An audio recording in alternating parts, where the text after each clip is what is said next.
أما بعد فأعوذ بالله من الشيطان الرجيم بسم الله الرحمن الرحيم والذي جاء بالصدق وصدق به أولئك هم المتقون صدق اللہ العظیم۔ تمام قسم کی تحمیدات، تمجیدات، تکبیرات، تقدیسات اور تحلیلات اللہ رب ذوالجلال والاکرام کے لیے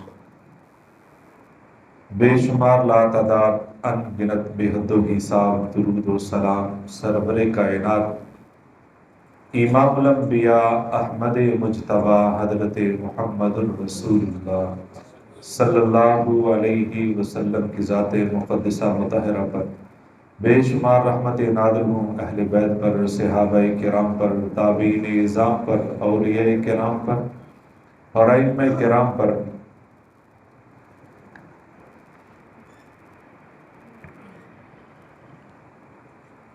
آج کا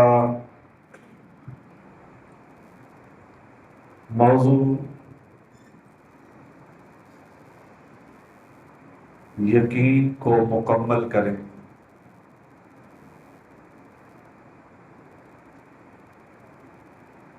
جب کسی نتیجے اور انجام کا یقین ہو جائے تو انسان اس کام کے لیے، اس انجام کی بہتری کے لیے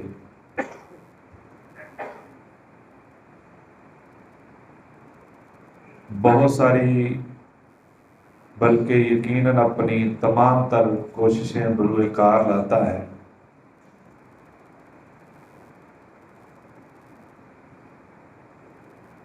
کسی تاجر کو یہ بتا دیا جائے کہ اگر آپ نے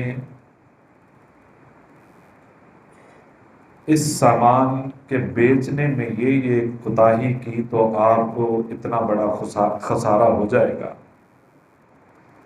اس کی نیندیں حرام ہو جائیں گی، اور اس کوتاہی کو دور کر کے اپنے پرافٹ کو، اپنے نفع کو بڑھانے کی کوشش میں پوری کوشش لگا دیں گے۔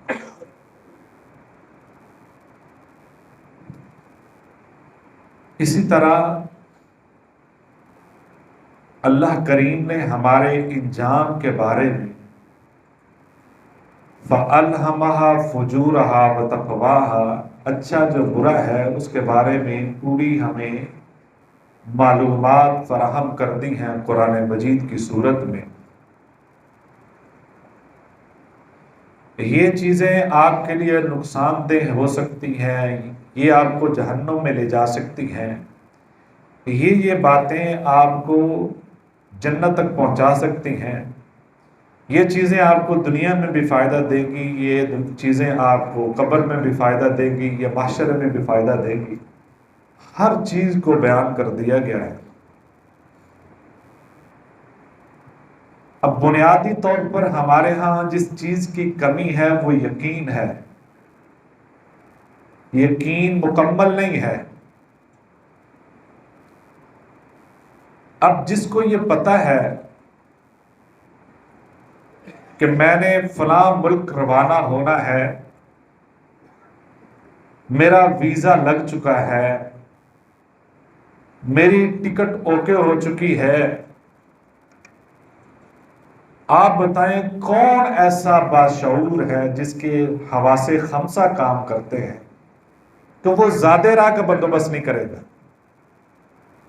اس کو پتا ہے کہ میں نے فلاں ملک میں جانا ہے جہاں میرا کوئی پہچاننے والا نہیں ہے، میں نے وہاں پہ رہ کر اپنی زندگی کیسے بسر کرنی ہے، وہاں پہ رہنا ہے، وہاں پہ سونا ہے، کھانا ہے، پینا ہے، سفر کرنا ہے، اس کے لیے میرے پاس بندوبست کیا ہے؟ جس کو یہ یقین ہو جاتا ہے کہ میری ٹکٹ اوکے ہے، میں نے فلاں تاریخ کو یہاں سے پرواز کر جانا ہے، تو وہ اپنے ذات راہ کا بندوبست کرتا ہے۔ ہم سب کو یہ پتا ہے کہ ہم نے مرنا ہے، لیکن یقین پورا نہیں ہے۔ روزانہ میتیں اٹھاتے ہیں، نہلاتے ہیں، کفناتے ہیں، دفناتے ہیں، لیکن یقین پورا نہیں ہے۔ کیوں؟ جس کو یہ یقین ہے کہ میں نے یہاں سے پرواز کر جانی ہے، مکمل جسے یقین ہو جاتا ہے، اس کو فکر سب سے زیادہ ذات راہ کی ہوتی ہے۔ اس کی، جس کو یہ پتا ہے کہ میں نے فلاں تاریخ کو چاہے وزٹ ویزے کے لیے جانا چاہتا ہے، اگر اس کو یہ پتا نا میرے پاس 4-5 دن ہے، تو اس کی ساری توجہ جس جگہ ہم موجود ہیں وہ کم ہو جاتی ہے، اس کی ساری توجہ اگلے سفر پہ ہوتی ہے کہ میں نے وہاں جانا ہے، کام ہے، ڈیوٹی ہے، اس کا ذہن اس طرف ہی ہے کہ میں نے جانا ہے، اس کا بندوبست ہو جائے۔ جس کو یقین ہے دن تھوڑے ہیں، وہ ڈیوٹی بھی صحیح طریقے سے، وہ کاروبار بھی صحیح طریقے سے نہیں کرتا، وہ اپنے بیوی بچوں کے جو ضروریات ہیں ان پر بھی توجہ کم ہو جاتی۔ توجہ کدھر ہے؟ کہ وہاں سفر کرنا ہے۔ یقین کمپلیٹ نہیں ہے، مکمل نہیں ہے۔ کوئی 50 سال کا، 60 سال کا بندہ، اس سے ملاقات ہو تو اس سے ہم باتوں باتوں میں اکثر یہ سوال کرتے ہیں، بھئی آپ کے والدین زندہ ہیں؟ تعارف جب کرتے ہیں تو والدین کے بارے میں پوچھتے ہیں، آپ کے والدین زندہ ہیں؟ جب 50-60 سال کا بندہ یہ بتاتا ہے کہ ہاں جی الحمدللہ زندہ ہے، تو بندہ حیرانگی سے پوچھتا ہے، واہ کیا خوش قسمت ہے آپ، کیا خوش قسمت ہے کہ آپ کے والدین زندہ۔ اتنا یقین ہے کہ اتنی عمر میں والدین زندہ عموماً نہیں رہتے، اتنا قریبی رشتہ بھی باقی نہیں رہتا، اتنا یقین ہے۔ اور جب یہ پتہ چل جائے اچانک کہ دونوں حیات ہیں ماشاءاللہ، تو بندہ اس کو مبارکباد کے انداز میں کہتا ہے، بڑے خوش قسمت سعادت مند ہیں آپ کہ ابھی آپ کو یہ موقع ملا ہوا ہے۔ تو جن کی عمریں 30 سال ہیں، 40 سال ہیں، 50 سال ہیں، ان کو یہ یقین ہونا چاہیے کہ والدین اگر ہیں تو بہت بڑی نعمت ہے، اور ان کو یہ بھی یقین ہونا چاہیے کہ اگلے 5-7 سال میں ہمارا کوئی نہ کوئی فیصلہ ہونے والا ہے۔ وہ خوش قسمت ہیں جو 70 سال سے اوپر گزر جاتے ہیں، 80 سال سے اوپر چلے جاتے ہیں، 90 سال سے اوپر چلے جاتے ہیں، 100 سال سے اوپر تو بہت کم جاتے ہیں، اور اگر 100 سال کے قریب ہو جاتا ہے اس کو بھی ہم حیرانگی سے پوچھتے ہیں۔ تو بھائی جب ہماری عمر ہی ایوریج ہی 60 برس کی ہے، عمومی طور پہ ہم دیکھتے ہیں، تو پھر یقین کیوں نہیں ہے مکمل؟ جس کو یقین ہو جاتا ہے وہ تو پھر نبی صلی اللہ علیہ وسلم نے مختلف انداز میں، یہ بات دوسری طرف نہ چلی جائے، جو میں بات کرنا چاہتا تھا وہ اور اعتبار سے ہے کہ نبی صلی اللہ علیہ وسلم نے جو تربیت کی ہے وہ یقین کے پہلے کی ہے۔ مثال کے طور پہ جو پہلا اعلان کیا تھا نبی صلی اللہ علیہ وسلم نے فاران کی چوٹیوں پہ، مکہ کی پہاڑیوں پر، وہ سب کو اکٹھے کر کے یہ اعلان کیا تھا کہ بتاؤ بھائی، آزمانے کے لیے 40 برس زندگی گزاری ہے، ان کو نہیں پتا، جن سے مخاطب ہے ان کو نہیں پتا کہ انقلاب کیا آ چکا ہے، ان کے لیے محمد ہیں صلی اللہ علیہ وسلم، ان کو نہیں پتا جو اعلان ہونے والا ہے وہ محمد الرسول اللہ صلی اللہ علیہ وسلم کا ہونے لگا ہے۔ وہ تو اکٹھے ہوئے تھے محمد سمجھ کر، رسول اللہ صلی اللہ علیہ وسلم کا تو پتہ بعد میں چلا۔ ایز اے محمد صلی اللہ علیہ وسلم، نبی صلی اللہ علیہ وسلم نے کہا اگر میں کہوں اس پہاڑی کے پیچھے لشکر آ رہا ہے، یقین کر لو، تو ایک بھی بندہ، ایک بھی بچہ یہ نہیں اس نے کہا کہ نہیں ہم یقین نہیں کریں گے، سب نے بیک زبان ہو کر کہا تھا کہ یقیناً ہم آپ پہ یقین کریں گے۔ 40 برس آپ پیغمبر نہیں تھے، 40 برس نبوت نہیں تھی اس وقت، ان لوگوں کو بھی نہیں پتا، آپ معاشرتی زندگی میں اتنا یقین پیدا کروایا لوگوں کو اپنے آپ پہ کہ اب جو بھی کہیں گے لوگ ماننے کے لیے تیار ہیں۔ اب جو بھی کہیں، گویا ہمیں اپنے معاشرے کے اندر بھی اپنا اعتماد پیدا کرنا چاہیے، لوگ ہم پہ یقین کریں۔ میں آخر میں میسج دینا چاہتا ہوں لوگوں کو ہم ایک دوسرے پہ یقین کیوں نہیں ہے؟ لوگ معاشرے میں اتنا کردار اچھا ہونا چاہیے، لوگ آپ پہ اعتماد کریں جیسا نبی صلی اللہ علیہ وسلم نے اعتماد پیدا کر دیا تھا۔ حضرت ابوبکر صدیق رضی اللہ تعالی عنہ ساتھ ہیں۔ جب بندہ کوئی پریشان ہو نا تو سامنے بندہ کھڑا ہو تو وہ اپنی سوچوں میں کھڑا ہو، دماغ اس کا ادھر ہی گھوم رہا ہو تو سامنے بندہ بھی کھڑا ہو نظر نہیں آتا، چاہے نظر بھی اس پر ہو۔ بعض دفعہ بندہ اعتراض بھی کرتا ہے، یار آپ نے مجھے دیکھا بھی ہے لیکن سامنے کھڑا نظر بھی نہیں آتا، ایسا بھی ہو جاتا ہے۔ نبی صلی اللہ علیہ وسلم غار میں موجود ہیں، دشمن سامنے نظر آ رہا ہے، بالکل درمیان میں کوئی چیز نہیں ہے، نظر آ رہا ہے، نیچے بیٹھے ہوئے ہیں۔ حضرت ابوبکر صدیق رضی اللہ تعالیٰ وہاں پہ پریشان ہوئے تو نبی صلی اللہ علیہ وسلم پر اللہ رب العزت نے آیات نازل فرمائی اور امت کی رہنمائی کی، تربیت کی۔ لا تحزن ان اللہ معنا، اگرچہ سارا کچھ ہو چکا ہے، دشمن سامنے ہے، اب کوئی راستہ نظر نہیں آتا، یہی تو اللہ کی معیت کا پتہ چلتا ہے۔ جب سب کچھ موجود ہو، جب سارے اسباب ختم ہو چکے ہوں، تب تو پتہ چلتا ہے اللہ پہ یقین اور اعتماد کا۔ لا تحزن ان اللہ معنا، ابوبکر پریشان نہ ہو، اللہ ہمارے ساتھ ہے۔ ہوا وہی، وہ سامنے دیکھتے رہے، نظر نہیں آیا، پھر سامنے دیکھتے رہے، نظر نہیں آیا۔ یہ تربیت کی تھی۔ اور صحابہ اکرام رضوان اللہ علیہم اجمعین کو یقین کیسا، پیغمبر پر یقین کیسا، یعنی عام لوگوں کو یقین دلوایا معاشرے کو 40 برس میں، پھر جب وہ محمد الرسول اللہ صلی اللہ علیہ وسلم والا پیغام پہنچایا، اپنوں نے ہی ساتھ چھوڑ دیا بلکہ پتھر اٹھا لیے۔ یعنی یہ میسج اتنا اوکھا ہے، مشکل ہے اور اتنا بھاری ہے کہ اپنے بھی پتھر اٹھا لیتے ہیں۔ اگر آپ حق بیان کریں گے تو سب سے پہلے اپنے اٹھیں گے، سب سے پہلے انہوں نے کہا تھا جو قریبی تھے۔ تو نبی صلی اللہ علیہ وسلم نے جب تربیت کی، حضرت خزیمہ رضی اللہ تعالیٰ عنہ، وہ ایک جگہ پر مشہور واقعہ ہے، نبی صلی اللہ علیہ وسلم نے ایک بدو سے اونٹ خریدا اور خریدنے کے بعد کہا چلیں میں آپ کو پیسے دیتا ہوں۔ اب اونٹ خرید کر نبی صلی اللہ علیہ وسلم آگے آگے چل رہے ہیں کہ آئیں میں آپ کو پیسے دیتا ہوں۔ پیچھے سے کچھ اور بدو اس کو مل گئے، بھئی یہ آپ ہمیں بیچ دیں، ہم آپ کو پیسے دیتے ہیں۔ انہوں نے کہا جی، اس نے کہا جی میں نے بیچ دیا۔ ان کا ہم آپ کو اتنے پیسے دیتے ہیں، آپ ہمیں دے دیں۔ بہرحال لمبی روایت ہے۔ اس بدو نے نبی صلی اللہ علیہ وسلم کو آواز دی کہ آپ پیسے دیں اور مجھے یہ میں نہیں تو میں سیل کر دوں گا آگے۔ نبی صلی اللہ علیہ وسلم نے فرمایا میرا وعدہ ہوا ہے آپ سے، میں آپ کو پیسے دیتا ہوں، آئیں۔ وہ مکر گیا، کہتا ہے میں نے تو بیچا ہی نہیں آپ کو، یعنی لالچ میں آ کے وہ مکر جاتا ہے، میں نے تو بیچا ہی نہیں ہے۔ تکرار تک بات پہنچی تو اس نے کہا آپ کوئی گواہ لائیں کہ میں نے آپ کو بیچا ہے تو میں مان جاؤں گا۔ حضرت خزیمہ پاس آ گئے تو نبی صلی اللہ علیہ وسلم کی یہ بات سنی تو حضرت خزیمہ خود ہی بولے اللہ کے حضور صلی اللہ علیہ وسلم میں گواہی دیتا ہوں آپ نے خریدا ہے۔ وہ خاموش ہو گیا، مجبور ہو گیا۔ اس کے بعد نبی صلی اللہ علیہ وسلم نے خزیمہ سے پوچھا خزیمہ آپ تو پاس ہی نہیں تھے، آپ نے گواہی کیسے دی؟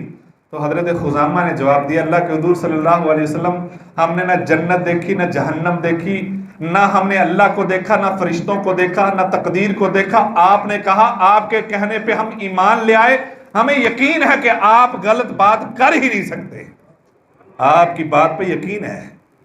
اس لیے نبی صلی اللہ علیہ وسلم نے اس دن حضرت خزیمہ کے بارے میں کہا تھا، یعنی اصول یہ ہے شریعت میں کہ 2 گواہیاں لی جائیں گی 2 انسانوں کی، لیکن حضرت خزیمہ کی 1 گواہی 2 بندوں کے برابر ہوگی، اس لیے کہ ایمان اتنا ہے، یقین اتنا ہے کہ آپ غلط کہہ ہی نہیں سکتے۔ جب آپ نے وہاں کچھ نہیں کیا تو یہ چھوٹا سا سودا تھا، اس کے اندر آپ نے کوئی غلط بات کرنی تھی نعوذ باللہ، اس لیے میں نے یقین سے کہہ دیا۔ اور حضرت خزیمہ کی ہی اس گواہی سے قرآن مجید کی 1 آیت کا فیصلہ ہوا تھا، کیونکہ وہ 1 آیت تھی قرآن مجید کی جب کمپلیٹ کیا جا رہا تھا، ایک جگہ اکٹھا کیا جا رہا تھا، تو اصول یہ بنایا تھا 2 صحابی گواہی دیں گے، یہ آیت تھی۔ 1 آیت پہ جا کے دوسرا گواہ نہیں مل رہا تھا اور یہ آیت حضرت خزیمہ سے نکلی، اور ان کی ایک گواہی کو ڈبل کر کے قرآن مجید کا حصہ بنا دیا گیا۔ شاید اللہ نے ان کی گواہی ڈبل اس لیے بنائی تھی کہ قرآن مجید کا بھی فیصلہ کرنا، گویا اتنا یقین پیدا کر لیا۔ حضرت اویس قرنی رحمت اللہ علیہ، آپ کو پتہ ہے مشہور واقعہ ہے، نبی صلی اللہ علیہ وسلم نے حضرت عمر فاروق رضی اللہ تعالیٰ عنہ سے کہا تھا کہ آپ جب اویس سے ملیں تو ان سے دعا ضرور کروانا، آپ ضرور ملیں گے، جب ملیں دعا ضرور کروانا۔ اس کے بعد حضرت عمر فاروق رضی اللہ تعالیٰ عنہ اکثر لوگوں سے سوال کرتے، جو بھی قافلہ آتا، اویس ہے آپ میں، اویس ہے آپ میں۔ اس کا مطلب یہ نہیں ہے کہ آپ سے کمتر سے آپ دعا نہیں کروا سکتے، لیکن ان کے خاص مقام تھا والدہ کی خدمت کی وجہ سے۔ یہ بھی لمبا واقعہ آپ نے سنا ہے، لیکن اشارہ یہ دینا چاہتا ہوں، حضرت عمر فاروق رضی اللہ تعالیٰ عنہ کہا کرتے تھے مجھے یقین ہے کہ مجھے موت نہیں آ سکتی جب تک کہ اویس سے میری ملاقات نہیں ہو جاتی، کیونکہ نبی صلی اللہ علیہ وسلم نے فرما دیا تھا کہ آپ کی ملاقات اویس سے ضرور ہوگی، یعنی پیغمبر کی بات پر اتنا یقین ہے۔ اب موت سے بڑھ کر تو کوئی چیز نہیں نا، کسی کا نہیں پتا، لیکن ایک ایسی خوشخبری تھی، پیشین گوئی تھی کہ اب ملاقات ہوگی، اور پھر ملاقات ہوئی۔ اس طرح ہجرت کی رات کہا یہ جاتا ہے کہ حضرت علی رضی اللہ تعالی عنہ فرماتے ہیں، سنا ہے پڑھا ہے کہیں، وہ کہتے ہیں مجھے زندگی میں سب سے زیادہ جب نبی صلی اللہ علیہ وسلم نے فرمایا تھا نا کہ ادھر سو جاؤ اور صبح ہمارے ساتھ مل جانا، مانتے واپس کر کے، تو مجھے اس دن یقین ہو گیا تھا کہ مجھے آج موت نہیں آئے گی، میں نبی صلی اللہ علیہ وسلم سے ملنے والا ہوں۔ اور حضرت محمد الرسول اللہ صلی اللہ، آپ دیکھیں کہ اتنا کردار اعلیٰ ہے کہ سارے دشمن آپ کی جان کے درپے ہیں، یعنی باہر پہرا لگا ہوا ہے، بڑے بڑے یعنی پورے مکہ کے جو بڑے بڑے بہادر جنگجو ہیں وہ باہر کھڑے ہیں، اور ان میں جو تلواریں سونت کر کھڑے ہیں، سامنے کھڑے ہیں، ان میں سے کتنے ایسے بھی تھے جن کی امانتیں نبی صلی اللہ علیہ وسلم کے پاس تھی۔ اس سے بڑھ کر یقین ہو سکتا ہے کہ دشمن بھی ہیں اور اتنا اعتماد ہے کہ امانتیں بھی ان کے پاس رکھوائی ہیں۔ تو یہ یقین جو ہے، اور ان کے ہاں یہ ایک ایسا چاہے یعنی معاشرے کے اندر ایسا ہے کہ یقین بھی ڈیولپ کیا ہوا تھا۔ نبی صلی اللہ علیہ وسلم نے پھر فرما دیا کہ کوئی مسلمان کسی کافر کو ایک دفعہ پناہ دے دے تو کسی کو حق حاصل نہیں کہ اس کو پکڑے یا گرفتار کرے، یعنی ایک مسلمان، عام مسلمان کسی کو پناہ دے دے، وہ فیصلہ اگر کوئی ایسا خطرناک معاملہ ہے، جاسوسی والا ہے، تو فیصلہ قاضی کرے گا، لیکن عام مسلمان کوئی خطرہ نہیں ہے تو پھر وہ امان بھی سب کی امان سمجھی جائے گی۔ حضرت عبداللہ بن عمر رضی اللہ تعالیٰ عنہ فرماتے ہیں، ایک صحابی نبی صلی اللہ علیہ وسلم کے پاس، ان کے انگوٹھی سونے کی پہنی ہوئی ہے، نبی صلی اللہ علیہ وسلم نے فرمایا تو پسند کرتا ہے کہ تیرے ہاتھ میں آگ کا انگارہ رکھ دیا جائے؟ اس نے کہا جی یہ کیسے؟ کہا یہ مردوں کے لیے سونا حرام ہے۔ انگوٹھی اتاری، پھینک دی، نبی صلی اللہ علیہ وسلم چلے گئے، صحابہ نے کہا اٹھا لو گھر میں استعمال کر، میں کہا جس کو نبی صلی اللہ علیہ وسلم ناپسند کر کے میں اٹھانا بھی گوارا نہیں کرتا۔ یہ اتنا یقین ہے، ہمارے جیسا فوراً اٹھاتا ہے، کوئی حرج بھی نہیں تھا، کوئی حرج بھی نہیں تھا کہ استعمال میں لے آتے، لیکن یقین اتنا ہے کہ نہیں ہم ایسا نہیں کر سکتے۔ اسی طرح آپ دیکھیں، یہ وہ مثالیں ہیں کہ جس کے سن کر اکثر میں کہتا ہوں ہم سمجھتے ہیں شاید کہ وہ ہستیاں ایسی تھیں کہ اللہ نے خاص اسی کام کے لیے بنائی تھی اور ان کے اندر دوسری کوئی حسرتیں، کوئی خواہشات نہیں تھی، شاید وہ نمونے کے طور پہ پیدا کی ہیں، لیکن یہ کہ نمونہ بھی تو ہمارے لیے ہیں۔ آج کی مثالیں لے لیں آپ، کتنی ایسی کمپنیاں ہیں، امازون، آپ پاکستان میں اس میں اجازت ملی ہے، ہزاروں اکاؤنٹ بند کر دیے گئے ہماری وجہ سے، ہمارے نوجوانوں نے فیک چیزیں، غلط چیزیں سیل کی ہیں اور ان کے اصول کے مطابق تھی، اس لیے ان کو بند کر دیا گیا۔ اس نے اتنا اعتماد بنا لیا ہے کہ جہاں اس سے کوئی بھی بندہ چیز خریدتا ہے، اعتماد سے خریدتا ہے، چیز اصلی ہوگی، اور اس اعتماد کو بنانے کے لیے کئی سال لگے ان کو، پھر انہوں نے اعتماد کیا ہے۔ اب چیز سامنے ہوتی ہے، اس کی تصویر ہی ہوتی ہے نا، تصویر دیکھ کر آپ کلک کر لیتے ہیں کہ بھئی میں خریدنا چاہتا ہوں، اور اس طرح کی بے شمار آن لائن چیزیں جو ہے نا وہ سیل ہو رہی ہیں، لیکن ان اداروں کی سیل ہو رہی ہیں، کمپنیوں کی، جن پر لوگوں کا اعتماد زیادہ ہے، 2 نمبریاں نہیں کرتے۔ ہم سے اس سے بڑھ کر سسٹم دوسروں کا بنایا ہوا ہے۔ کچھ دن پہلے ایک پوسٹ میں نے پڑھی، بڑی کمال کی۔ سسٹم اوروں کا بنایا ہوا ہے، جب ہم اپنے پیغمبر کی بات نہیں مانیں گے تو حالات ہمارے ایسے ہی ہوں گے۔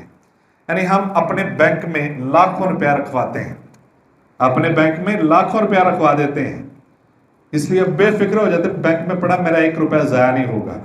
ہمارا بینک پر اتنا اعتماد ہے، یعنی کہ آپ کو کیا پتا کہ کون بندے کیسے ہیں، لیکن سسٹم ایسا ہے اور دیا بھی اوروں کا ہے۔ اتنا اعتماد، لاکھوں ہمارے وہاں پڑے ہوتے ہیں، اور وہی اپنے پیسے لینے کے لیے جب ہم بینک میں جاتے ہیں تو وہاں جب سائن کرنے ہوتے ہیں پینسل ڈھونڈتے ہیں تو اس کو رسی لگی ہوتی ہے، یعنی اس بینک کا ہم پر اتنا اعتماد ہے کہ پینسل بھی نہ لے جائیں۔ یہ ہمارے منہ پہ بہت بڑا تماچا ہے، اتنا اعتماد ہے۔ بینک ہم پہ کوئی اعتماد نہیں کرتا، ہمارا اعتماد اس پر اتنا ہے کہ کروڑوں روپے بھی رکھ دیتے ہیں، لیکن یہ سسٹم ان کا بنایا ہوا ہے، اوروں کا۔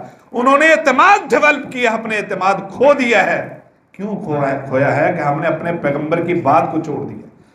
صحابہ کا اعتماد نبی صلی اللہ علیہ وسلم اتنا، نبی صلی اللہ علیہ وسلم نے فرمایا بنی اسرائیل میں ایک ایسا بندہ تھا، بازار میں اپنی گائے ہانک رہا تھا، اس کے اوپر سوار ہو گیا، گائے بولنے لگی ہم ان چیزوں کے لیے پیدا نہیں کی گئی، اللہ نے ہمیں کھیتی باڑی کے لیے پیدا کیا ہے۔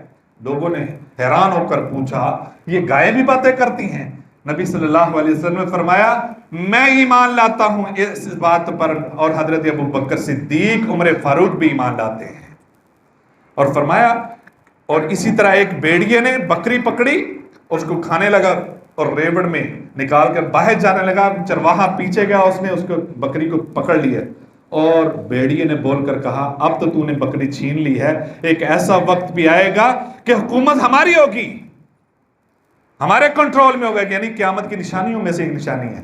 لوگوں نے حیران ہو کر بیڑیا بھی بات کرتا ہے؟ نبی صلی اللہ علیہ وسلم نے فرمایا میں ایمان لاتا ہوں، ابو بکر بھی ایمان لاتے ہیں، عمر فاروق بھی ایمان لاتے ہیں رضی اللہ تعالیٰ۔ اور حالانکہ نہ ابو بکر موجود تھے نہ عمر فاروق موجود تھے، نہ انہوں نے بات سنی تھی، اعتماد اتنا ہے کہ وہ میری بات کو جھٹلا سکتے ہی نہیں ہے، وہ میری بات کو نہیں جھٹلائیں گے، اتنا یقین پیغمبر کو، اتنا یقین ہے۔ ہمارا اعتماد دوسروں کے بنائے ہوئے اصولوں پر اتنا ہے، بنائے ہوئے طریقوں پر اتنا ہے، اور نبی صلی اللہ علیہ وسلم کی بات پر ہمیں یقین نہیں ہے۔ میں نے پہلے بھی ایک دفعہ مثال دی تھی، پچھلے دنوں میں نے اخبار میں پڑھا کہ یہ جو آپ کا آئی ڈی کارڈ ہے اسی کو ہی صحت کارڈ کا نمبر قرار دے دیا گیا ہے، اور اس میں آپ کو پتا ہے 10 لاکھ تک کی ایک لمٹ رکھی ہے کہ اس میں آپ علاج کروا سکتے۔ میں سوچ رہا تھا نادرا کی وین یہاں پہ آ جائے اور حکومت یہ اعلان کر دے کہ جو آپ کا آئی ڈی کارڈ ہے آپ آئی ڈی کارڈ لائیں اور یہاں پہ اپنی کیا ہے بائیو میٹرک کروائیں، اور آپ کو 10 لاکھ نہیں نقد 1 لاکھ روپے دے دیا جائے گا، آپ اس میں سے اپنا مینج کریں جیسے بھی کرنا ہے، 2 لاکھ دے دیا جائے گا۔ پورے محلے کے مرد جس کا آئی ڈی کارڈ بنا ہے ایک بھی گھر میں نہیں رہے گا، اس کے لیے آ جائے گا۔ لیکن پیغمبر صلی اللہ علیہ وسلم نے فرمایا صرف جمعے والے دن پہلے آ جاؤ، اونٹ کا ثواب ملے گا، اونٹ کی قربانی کا ثواب ملے گا۔ اتنا یقین نہیں ہمیں، اور اونٹ کا اس لیے کہا ہے کہ اس وقت سب سے مہنگی چیز وہاں پہ اونٹ ہی تھا، سواریوں میں سب سے مہنگی چیز اونٹ تھا۔ اگر کوئی اور چیز آج کے زمانے میں مہنگی ہوتی وہ بھی بتا دی جاتی، یہ کوئی حد نہیں ہے، پتہ نہیں کتنا اجر ملتا۔ یقین تو اتنا ہے کہ ہم اس بات پر بھی یقین نہیں کرتے کہ یہ کہاں سے ملے گا،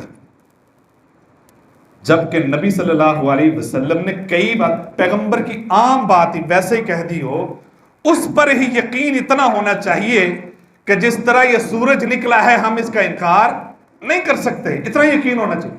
لیکن جب پیغمبر کوئی اسپیشل بات کہے، گارنٹی دے کر کہیں، تو فرق ہونا چاہیے نا۔ صرف میں ایک حدیث سنا کر اپنی بات ختم کرنا چاہتا ہوں، 2 منٹ اوپر ہو گئے شاید 2-3 منٹ، لیکن ہم 15 منٹ تک انشاءاللہ بات مکمل کر لیں گے۔ نبی صلی اللہ علیہ وسلم نے فرمایا اضمنوا لی ستا من انفسکم، مجھے 6 چیزوں کی گارنٹی دے دو، صرف 6 چیزوں کی گارنٹی دے دو، میں تجھے جنت کی گارنٹی دیتا ہوں۔ نہیں، وہ پہلی باتیں میں نے بتانے کا مقصد یہ ہے کہ نبی پر صحابہ کا یقین کتنا اور اللہ پر یقین کتنا، یقین کیسے ڈیولپ کروایا ہے۔ اب نبی صلی اللہ علیہ وسلم کی بات غلط ہو سکتی ہے، ایک طرف دنیا کا بنایا ہوا سسٹم، اس پر ہمارا اتنا یقین ہے، یعنی اس سسٹم کے حوالے چیز منگوانی میں پیسے ہم پہلے پے کر دیتے ہیں اور ہمیں کوئی ڈر نہیں ہوتا کہ یہ پیسے مر جائیں گے۔ یہاں یہ گارنٹی دی جا رہی، جنت پکی ہے۔ نبی صلی اللہ علیہ وسلم نے فرمایا 6 چیزوں کی گارنٹی تم دے دو، کرو گے، جنت کی گارنٹی میری ہے۔ فرمایا استقول، کہ جب بھی تم بات کرو، اذا حدثتم، جب بھی بات کرو تو سچی بات کرو، سچ بولو، جب بھی بات کرو سچ۔ ہم تو فون کرتے ہیں نا، تو ہر فون میں ایک آدھا جھوٹ ضرور ہوتا ہے۔ یہ جنت کی گارنٹی ہے، لینا چاہتے ہیں تو ٹھیک ہے، یعنی ہم نے ان اداروں میں فارم بھرنا ہو تو غلط بات ایک بھی ہو گئی تو آپ کا کینسل ہو جائے گا، یہ اعتماد ہے۔ اور نبی صلی اللہ علیہ وسلم کی بات سنیں، فرمایا جب بھی بات کرو سچی کرو، اور فرمایا وَأَوْفُوا إِذَا وَعَدتُّمْ، وعدہ کرو تو پورا کرو۔ اور ہم وعدہ اس لیے کرتے ہیں کہ پورا نہیں کرنا، یعنی وعدہ کرتے ہوئے اندر ضرور ایک شرارت ہوتی ہے کہ ہم نے کون سا پورا کرنا ہے، اس لیے کرتے ہیں کہ پورا نہیں کرنا۔ وہ وعدہ ہی کیا جو وفا ہو جائے، وعدہ کرو تو پورا کرو۔ تیسری بات، وَدُّوا إِذَا اؤْتُمَنْتُمْ، اور جب تمہیں کوئی امانت دی جائے تو اس امانت میں خیانت نہ کرو۔